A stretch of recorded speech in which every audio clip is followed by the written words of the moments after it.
It's an excellent question, and I'll answer it in terms of three different organizations. One, Mediators Beyond Borders International, of course, is an international peace building and conflict management organization, and we really believe that we have resources to help the parties where conflicts occur, not necessarily within the negotiations, but in the implementing the Paris Agreement at every scale. So we hope that our resources might be able to contribute to the capacity of, if you will, parties to handle the conflicts that are likely to arise. The other group, the International Environmental Communication Association, we focus, of course, on many of the issues related to ACE, or Action for Climate Empowerment. And so we talk about public participation, communication, awareness. And once again, we have people who certainly are ready to help the parties to contribute what they can as we focus on that.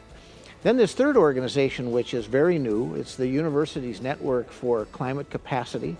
And we're just getting started, but we're about capacity building, and we want to mobilize the resources of universities and colleges all over the world to help not just the parties, but to help the very communities that are affected by climate change. How we will help them, I think, is really up to the kinds of conversations we can have with the parties themselves.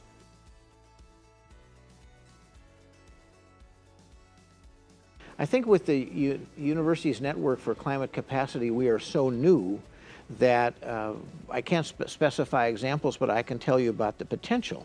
We want to be able to connect researchers.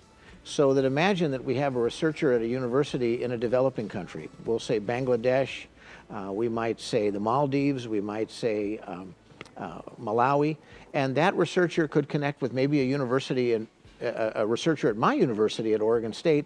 So we're able to put kind of north-south partnerships together. Why would we do that? Well, we would do that to conduct research that, of course, would have applications for communities and for the parties themselves when they're, in fact, facing challenges related to certainly their national adaptation plans or certainly any of the other projects that they're working on.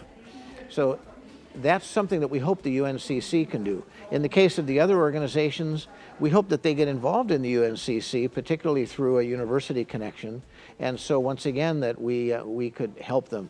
And I'll give you one brief example that's really not so much a climate change example, but I recently worked with a rural community in the U.S. that is facing, among other things, climate change issues, drought, risk of fire, and we organized a community-based collaborative to deal with environmental issues. And we brought all the different stakeholders together, and now they have this collaborative group that's supported by the local government, and it's the conservatives and the liberals and everyone in between, but they're finding ways to work together to discover common ground. Why? Because they're concerned with the livelihoods of their people and, of course, the sustainability of their landscape.